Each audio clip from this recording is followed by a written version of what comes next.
Sebelum menuju ke pembahasan, pastikan kalian udah nonton seluruh alur cerita anime Seirei Gensoki part ke-1 terlebih dahulu. Dan bagi kalian yang udah nonton, tanpa basi-basi lagi, mari kita langsung aja menuju ke pembahasannya. Tapi ya seperti biasa, setelah pesan berikut ini.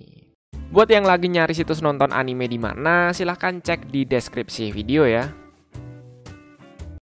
Setelah mengucapkan salam perpisahan kepada Latifa, Ryo pun telah berhasil sampai di desa Yagumo. Sedikit gambaran, Yagumo ini adalah sebuah desa tempat di mana ayahnya Ryo dibesarkan. Menariknya, sebagian besar penduduk di desa Yagumo itu bisa menggunakan teknik roh sama seperti Ryo. Terlepas dari itu, sesampai di sana, Ryo bertemu dengan dua wanita cantik selaku penduduk desa Yagumo. Wanita ini bernama Ruri dan juga Sayo. Mengingat kedatangannya ingin mencari informasi tentang orang tua, Ryo pun meminta mereka berdua untuk diantarkan menuju ke tempat kepala desa. Karena kebetulan kepala desa adalah neneknya Ruri, dianterin deh. Secara singkat setelah melakukan perkenalan, kepala desa atau nenek Yuba pun bertanya tentang apa tujuan Ryo datang kemari. Ryo pun menjawab bahwa dirinya ingin mencari informasi mengenai orang tuanya yang bernama Zen dan juga Ayame. Mendengar nama Zen dan juga Ayame, nenek Yuba pun langsung menyuruh Ruri dan Sayo untuk segera pergi. Setelah ngobrol-ngobrol sebentar, nenek Yuba pun bilang bahwa dirinya adalah ibunya Zen, atau dengan kata lain kepala desa ini adalah neneknya Ryo. Tujuan lain Ryo datang kemari yakni ingin membuatkan makam untuk kedua orang tuanya. Tapi siapa sangka untuk beberapa alasan, ternyata nenek Yuba telah membuatkan makam untuk mereka berdua. Mengetahui akan hal itu, Ryo pun langsung segera pergi ke makam bertujuan untuk memberikan penghormatan kepada orang tuanya. Ketika Ryo bertanya tentang alasan kenapa nenek Yuba membuatkan makam, nenek Yuba pun belum bisa memberitahu alasannya dalam waktu dekat. Sambil menunggu waktu yang tepat, nenek Yuba pun menyuruh Ryo untuk tinggal di desa Yagumo. Dan dengan senang hati, Ryo pun menerima akan tawaran itu. Hari pun menjadi pagi karena gabut gak tahu mau ngapain. Di sini Ryo berinisiatif untuk membantu nenek Yuba dalam mempersiapkan makanan sarapan pagi. Meskipun penduduk desa bisa menggunakan teknik roh, akan tetapi mereka hanya bisa menggunakan teknik roh yang ringan-ringan aja. Berbeda dengan Ryo yang bisa memanipulasi sebuah benda, membuat air hangat, membuat sabun, dan lain sebagainya. Tepat setelah selesai masak, secara tiba-tiba muncul dua orang yang datang ke rumahnya nenek Yuba. Dia adalah Sayo selaku temannya Ruri dan juga Shin selaku kakaknya Sayo. Dikarenakan kedua orang tuanya meninggal, membuat Sayo dan Shin tinggal di rumah secara berduaan.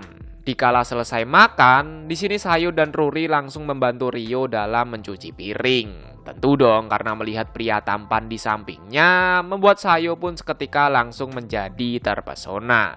Terlepas dari itu, daripada gabut gak tahu mau ngapain, nenek Yuba menyuruh Shin untuk mengajak Ryo dalam berburu hewan di sekitar hutan belantara. Mengingat tubuh Ryo ini lumayan kurus, pada awalnya Shin langsung meremehkannya. Wakan tetapi semua itu berubah ketika Ryo berhasil mendapatkan banyak sekali hewan buruan meskipun hanya bermodalkan beberapa menit aja. Anjas. Hari pun menjadi siang dan kebetulan pada siang hari terdapat perwakilan dari kerajaan yang bertugas untuk menarik pajak dari warga desa. Dia bernama Hayate, selaku petugas pajak dari kerajaan Karasuki.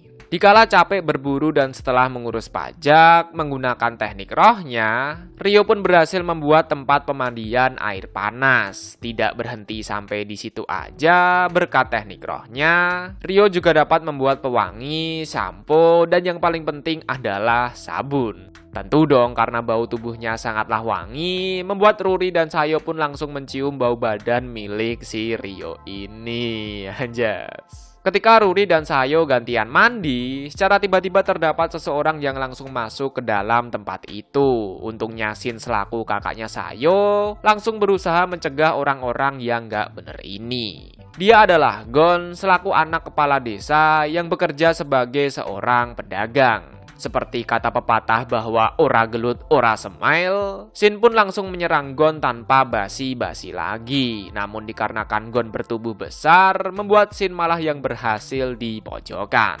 Ketika Shin hampir aja dieksekusi, untungnya nenek Yuba pun langsung segera menghentikan mereka berdua. Gon pun bilang bahwa alasannya datang kemari yakni ingin numpang tidur sejenak dikarenakan kereta dagangnya mengalami kerusakan. Mengingat Gon merupakan anak kepala di desa sebelah, maka mau nggak mau nenek Yuba harus memberikan tempat tinggal di pinggiran desa. Bubar deh. Shin yang khawatir jikalau adiknya kenapa-napa langsung meminta nenek Yuba untuk mengizinkan Sayo tinggal di rumahnya. Setuju deh. Untuk berjaga-jaga, Ryo juga memberikan permata merah untuk diletakkan pada pinggiran kamarnya. Dan benar aja ketika hari menjadi malam, secara tiba-tiba Gon ini masuk ke dalam kamar bertujuan untuk melakukan dengan si Ruri ini. Wayalah, dikarenakan permata merah milik Ryo berfungsi untuk mendeteksi kehadiran seseorang, dengan cepat Ryo pun langsung melumpuhkan pengawal pribadinya. Tidak berhenti sampai di situ aja, melihat Ruri yang diancam seperti ibunya yang dibunuh dulu, membuat jiwa wibu psikopat milik Ryo ini seketika langsung menjadi menggebu-gebu.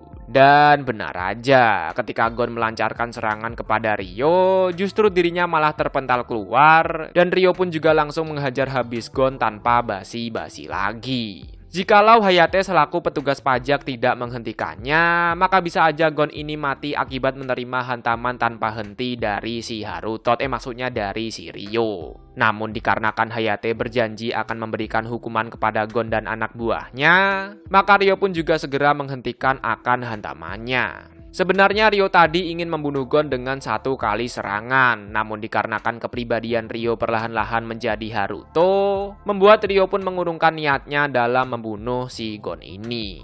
Hari pun menjadi pagi karena hasil panen tahun ini lumayan banyak. Para penduduk desa pun memutuskan untuk menjual hasil panen ke ibu kota dan mengajak Ryo sebagai pengawal mereka. Sebelum pergi, nenek Yuba pun menitipkan sebuah surat untuk diberikan kepada ayahnya si Hayate ini. Surat apakah itu? Simak aja terus pokoknya ya. Sesampai di kerajaan Karasuki dan setelah menjual panen, para penduduk desa pun menyuruh Ryo dan Sayo untuk pergi berbelanja secara berduaan. Tentu dong, karena bisa berduaan dengan Ryo, membuat Sayo pun merasa sangatlah senang. Selagi masih berada di kerajaan Karasuki, Ryo pun ingin membelikan jepitan rambut untuk si Sayo ini. Mengingat harga jepitan rambut sangatlah mahal, pada awalnya Sayo langsung menolak akan hal itu. Namun dikarenakan Ryo berniat untuk membelikannya, pada akhirnya Sayo pun menerima akan hal itu. Tak disangka ketika ingin pulang, secara tiba-tiba terjadi keributan di mana para penjahat mencoba untuk menculik seorang anak kecil. Tentu dong, melihat ada penjahat tepat di depan matanya, tanpa basi-basi lagi, Ryo pun langsung membabat habis para penjahat itu. Tidak ingin terlibat dengan kasus penculikan seperti Putri Flora, setelah menyelamatkan, Ryo pun memutuskan untuk segera pergi dari tempat itu. Tentunya Ryo juga menggandeng tangan milik si Sayo ini. Di sisi lain, dikarenakan telah dititipi surat oleh nenek Yuba, Hayate pun langsung memberikan surat itu kepada ayahnya. Ayahnya ini bernama Sagagoki. Secara singkat setelah membaca surat, tanpa basi-basi lagi, Sagagoki pun ingin segera bertemu dengan Ryo secepat mungkin. Dan benar aja, ketika perjalanan pulang bersama Sayo, Ryo pun langsung dihadang oleh Hayate, Sagagoki beserta istrinya. Tujuan mereka datang kemari yakni ingin memberitahu tentang latar belakang dari orang tuanya Ryo. Jadi gini nih. Tepat 20 tahun yang lalu, seorang kesatria pedang bernama Zen mengajukan diri untuk menjadi tentara perang. Secara singkat, berkat ilmu pedang dan juga teknik roh, membuat Zen dapat meratakan pasukan kerajaan Rokuren dengan sangat mudahnya. Setelah itu, Raja Karasuki menyuruh Zen untuk bertanding pedang melawan Sagagoki selaku samurai terbaik pada kerajaan Karasuki.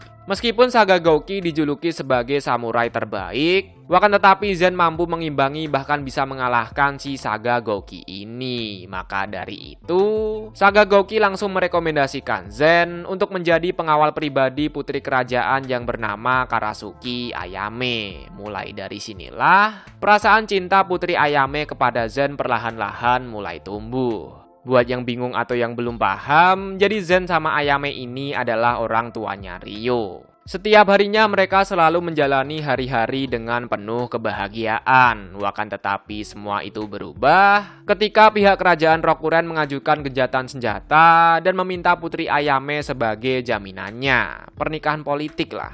Tentu dong, karena udah jatuh cinta kepada Zen, putri Ayame pun langsung menolak akan hal itu. Pangeran kerajaan Rokuren yang gak terima langsung menyuruh anak buahnya untuk menculik putri Ayame. Namun sayang bahwa rencana itu berhasil digagalkan oleh Zen.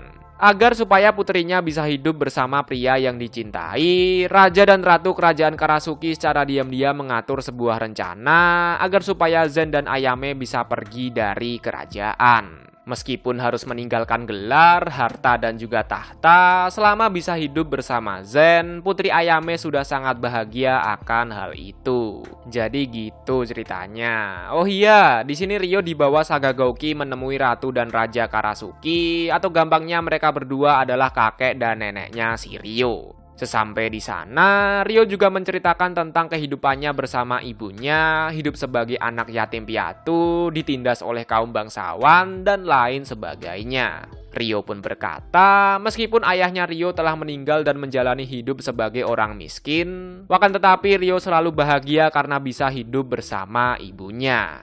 Meskipun ibu dan ayahnya tidak ingin anaknya menjadi wibu psikopat, akan tetapi jikalau Ryo bertemu dengan Lucius, maka dirinya akan membunuh orang itu tanpa basi-basi lagi. Karena selain membunuh ibunya Ryo, kemungkinan besar Lucius adalah orang yang telah membunuh Zen selaku ayahnya si Ryo ini. Namun sebelum pergi agar cucunya aman, Raja dan Ratu Karasuki pun meminta Ryo untuk baku hantam melawan Saga Gouki. Karena ya bagaimanapun, Saga Gouki itu merupakan samurai terkuat di kerajaan Karasuki. Intinya buat latihan kalau besok ketemu sama Lucius lah. Sebelum baku hantam dimulai, Ryo bertemu dengan anak kecil yang pernah ia selamatkan ketika pergi berbelanja bersama Sayo. Lebih mengejutkannya lagi, anak kecil ini merupakan anak dari Saga Gouki selaku samurai terhebat pada kerajaan Karasuki. Terlepas dari itu, seperti kata pepatah bahwa ora gelut ora smile, terjadi pertempuran sengit antara Ryo dengan Saga Gouki.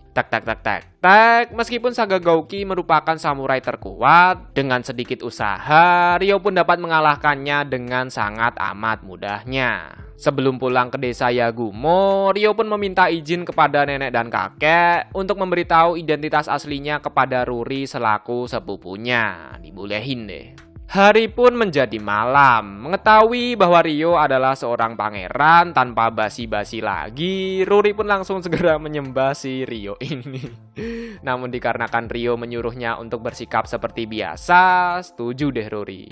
Di sini Ryo juga bilang bahwa setengah tahun lagi dirinya akan pergi meninggalkan desa Yagumo. Hari pun berganti, seperti biasa, Ryo selalu membantu warga desa entah itu berburu hewan, nanam padi, panen buah, dan lain sebagainya. Meskipun masih beberapa bulan lagi, Ryo pun bilang kepada Sayo bahwa sebentar lagi dirinya akan pergi meninggalkan desa Yagumo. Mengetahui bahwa Ryo akan meninggalkan desa, membuat Sayo pun seketika langsung menjadi terkejut. Karena ya bagaimanapun, Sayo juga telah jatuh cinta kepada si Ryo ini. Saking cintanya kepada Ryo sesampai di rumah, Sayo pun langsung menangis lantaran dirinya tidak ingin berpisah dengan si Ryo. Melihat adiknya yang menangis sebagai kakak yang baik, Shin pun langsung pergi ke rumah kepala desa dan langsung memohon agar supaya Ryo tidak jadi pergi. Namun dikarenakan keputusan Ryo sudah bulat, pergi deh mereka berdua. Maksudnya si Shin sama si Sayo yang pergi. Seperti kata pepatah bahwa cinta itu buta, maksudnya butuh usaha. Setiap harinya Sayo selalu melatih teknik roh, pedang, dan juga tubuhnya agar supaya dirinya bisa bertambah kuat lagi. Hingga tak terasa, 6 bulan pun telah berlalu. Dikala sedang merayakan festival panen, secara tiba-tiba Sayo mengajak Rio menuju ke tempat yang sangat sepi. Wayalah, tujuan Sayo mengajak Rio datang kemari, yakni ingin menyatakan perasaan cintanya kepada Rio. Namun sayang dikarenakan Rio masih cinta sama Ayase Miharu, membuat Rio pun langsung menolak akan hal itu. Akan tetapi meskipun begitu, mengingat selama 6 bulan terakhir selalu berlatih dengan keras dan juga keras, Sayo pun langsung memohon untuk dibawa berkelana bersama dirinya. Namun dikarenakan tujuan Rio adalah balas dendam dan juga tidak ingin membahayakannya, Rio pun langsung meminta maaf dikarenakan tidak bisa menerima akan perasaannya. Pergi deh. Dan tepat setelah Rio pergi, secara tiba-tiba Saga Gouki pun bertanya, apakah Sayo benar-benar cinta sama si Rio? Dengan tegas Sayo pun bilang bahwa dirinya sangat cinta kepada Rio. Agar supaya Sayo tidak patah hati, Saga Gouki pun memberikan saran untuk selalu berlatih dengan keras. Siapa tahu di suatu hari nanti, Sayo akan bertemu dengan Rio kembali. Hari pun menjadi pagi. Sebelum pergi berkelana, Rio pun berpamitan kepada Nenek Yuba dan juga Ruri. Tak disangka sesampai di gerbang desa, terdapat Sayo yang sedang menunggu akan kepergian dari Rio. Untuk memberikan salam perpisahan kepada pria yang ia cintai, Sayo pun berjanji akan bertambah jauh lebih kuat lagi. Pergi deh ke hutan roh. Tek tek tek tek.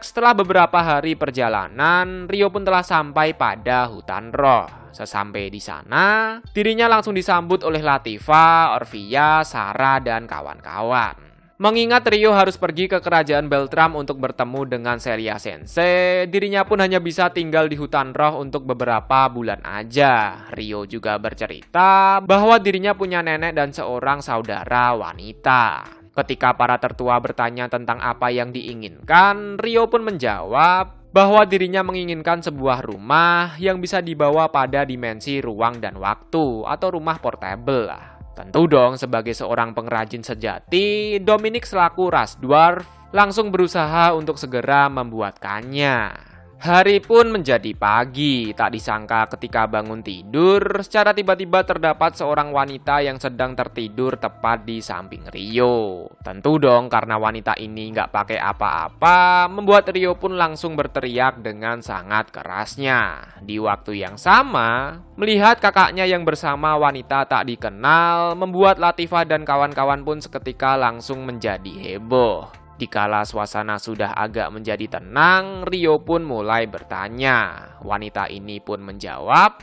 bahwa dirinya adalah spirit atau seorang roh. Namun anehnya, wanita ini sama sekali tidak ingat dengan namanya, asalnya dari mana, dan bahkan tidak ingat tentang pertemuannya dengan si Rio. Tapi yang jelas, wanita ini selalu ingat dengan Haruto. Agar supaya bisa dipanggil, wanita roh pun meminta Haruto untuk memberikannya sebuah nama. Mengingat wanita ini sangat mirip dengan Miharu selaku teman masa kecilnya, Haruto pun memanggil Aisyah yang berarti Utsukushi Haru, atau kalau dalam bahasa Indonesia adalah musim semi yang indah.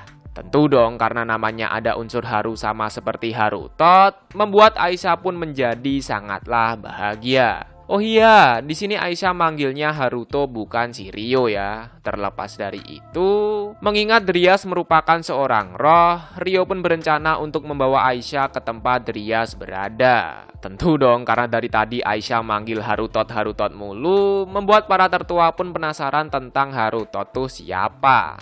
Agar supaya yang lain tidak curiga, Rio pun bilang bahwa Harutot adalah nama samarannya. Karena ya nama Rio udah masuk ke dalam daftar buronan, makanya Rio menggunakan nama Harutot ketika berada di kerajaan Beltram. Haruto bukan Harutot loh ya.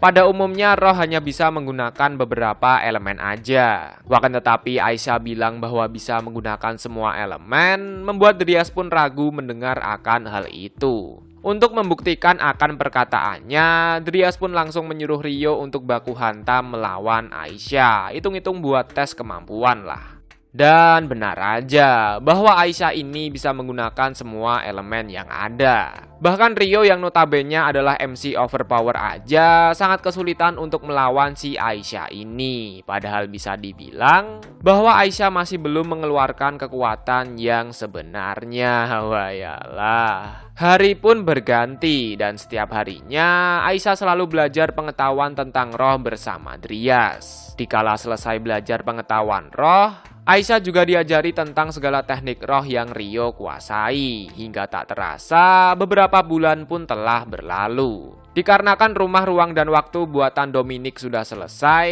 Rio pun memutuskan untuk segera pergi menuju ke kerajaan Beltram. Tentu dong mendengar akan hal itu seketika membuat Latifah langsung menjadi gelisah. Karena ya selama di hutan roh, Rio selalu belajar dengan Aisyah dan sama sekali belum pernah berbicara dengan Latifah. Sarah pun bilang sebaiknya sebelum pergi berkelana, Rio meluangkan waktu untuk berbicara dengan Latifah. Hari pun menjadi malam. Dikala mandi, secara tiba-tiba Latifah pun masuk ke dalam kamar mandi. Wayalah, tujuan Latifah datang kemari yakni ingin berbicara dengan kakaknya mengenai kehidupannya sewaktu di negara Jepang atau dunia asalnya. Latifah pun bilang bahwa nama aslinya adalah Endo Suzune. Sewaktu di dunia asalnya atau di negara Jepang, Endo Suzune mengharapkan seseorang yang bernama Haruto menjadi kakak bagi dirinya. Bahkan karena saking niatnya, Endo Suzune ini selalu naik bus yang sama dengan orang itu.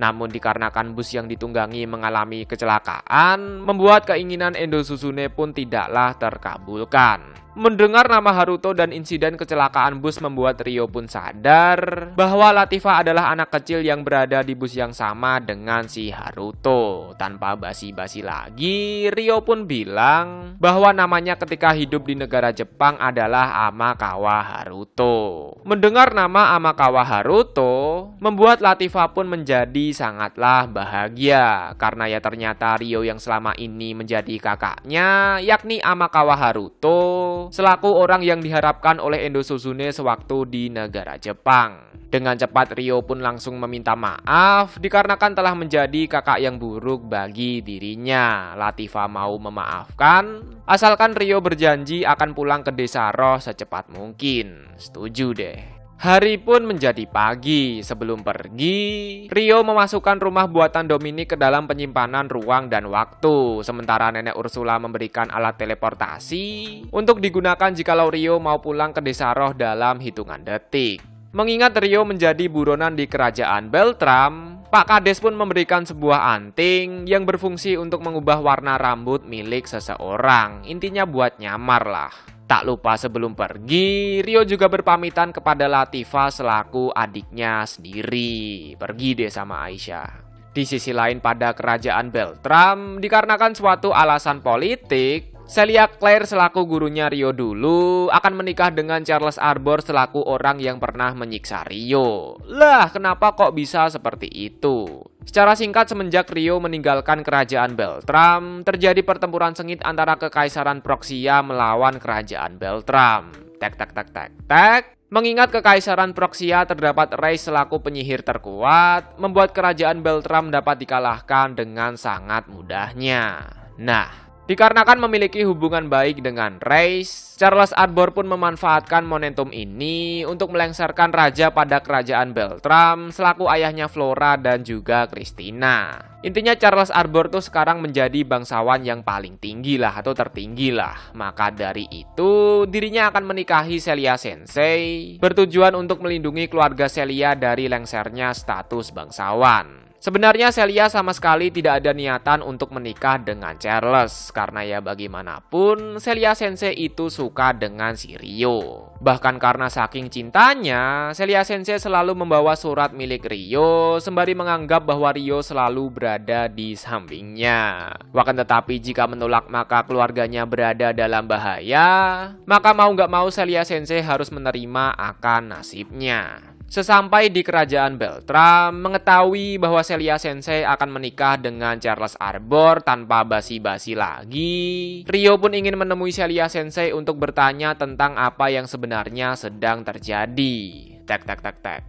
Setelah mencari kesana kemari dan berkat bantuan Aisyah, pada akhirnya Ryo pun mengetahui lokasi di mana Celia Sensei berada. Di waktu yang sama, ingin menghadapi kenyataan yang menantinya, Celia Sensei pun memutuskan untuk membakar surat dari Ryo, bertujuan untuk melupakan segala kenangan manis yang telah mereka buat.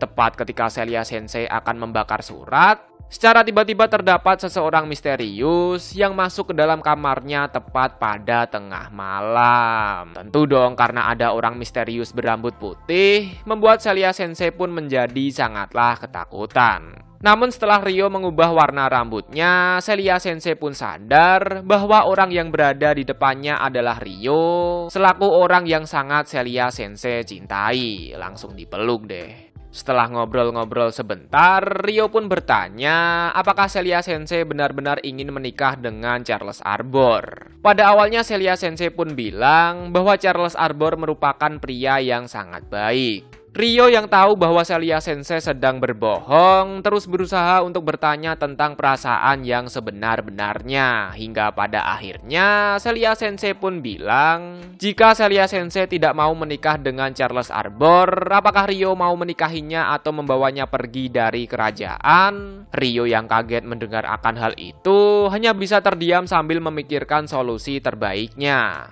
Namun dikarenakan Celia Sensei tidak mau melibatkan Ryo, dengan cepat Celia Sensei pun menyuruhnya untuk segera pergi.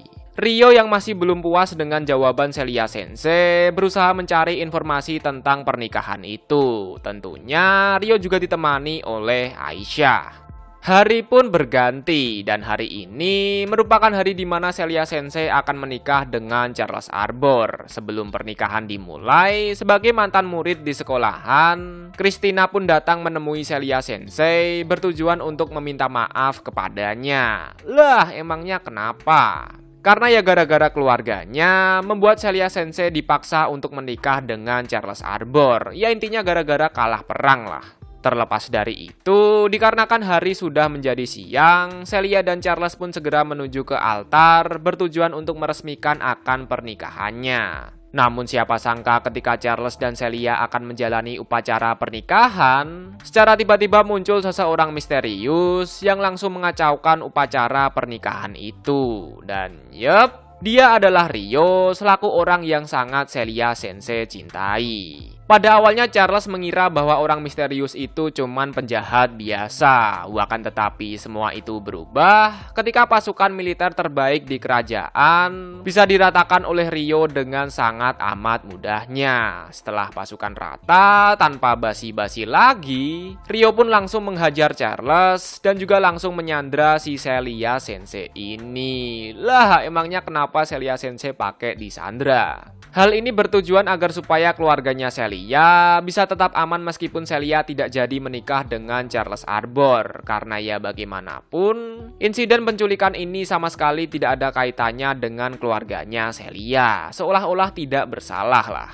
Melalui telepati, untuk yang terakhir kalinya Ryo pun bertanya apakah Celia Sensei benar-benar ingin menikah dengan Charles Arbor. Jika tidak, maka Ryo bisa membatalkan pernikahannya beserta membawa Celia Sensei pergi dari kerajaan Beltram. Sebenarnya Celia Sensei tidak mau melibatkan Ryo lebih jauh lagi. Namun setelah melihat tekad dari Ryo, Celia Sensei pun memohon agar supaya Ryo segera membawanya pergi dari pernikahan ini. Dibawa pergi deh sama Ryo. Di sisi lain, meskipun semua pasukan kerajaan diperintahkan untuk menangkap Ryo menggunakan teknik rohnya, Ryo pun dapat mengalahkan semua pasukan dengan sangat amat mudahnya. Di waktu yang sama, Reis yang tahu bahwa orang misterius itu adalah Ryo, dengan cepat Reis pun langsung melancarkan serangan bertujuan untuk mengetes kekuatan roh yang dimiliki oleh Ryo. Dan dengan sangat amat mudahnya, serangan itu berhasil ditangkis oleh Ryo. Kabur deh. Charles yang emosi kenapa pengantinnya kok bisa diculik, langsung memerintahkan seluruh pasukan kerajaan untuk merebut Celia kembali. Bahkan kesatria pedang terkuat aja sampai turun tangan untuk segera menangkap si Ryo ini.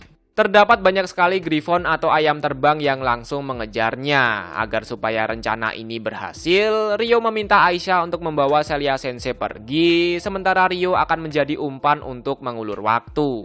Pergi deh Celia sama Aisyah. Beberapa jam pun telah berlalu. Dikala Ryo ingin menyusul Aisyah, secara tiba-tiba Ryo langsung dihadang oleh Alfred selaku kesatria pedang terbaik pada kerajaan Beltram. Seperti kata pepatah bahwa ora gelut ora semail, terjadi pertempuran sengit antara Alfred selaku Raja Pedang melawan Ryo selaku MC Overpower. Mengingat Ryo telah berjanji untuk tidak membunuh orang kepada Celia Sensei, di sini Ryo hanya menghindari dan juga menahan serangan dari Alfred aja. Merasa diremehkan karena dari tadi Ryo tidak mau menyerangnya tanpa basi-basi lagi, Alfred pun langsung mengeluarkan jurus pamungkasnya, yakni menebas musuh dengan 1 kali serangan. Dan benar aja, berkat serangan 1 tebasan dari Alfred, membuat area di sekitar pun langsung menjadi hancur lebur. Jika seseorang terkena serangan itu, maka sudah dipastikan orang itu akan hancur hingga tak tersisa. Dan ya, keberadaan Ryo pun menjadi hilang hingga tak tersisa. Tapi ya hilangnya karena kabur, bukan dikarenakan hangus tak tersisa loh ya.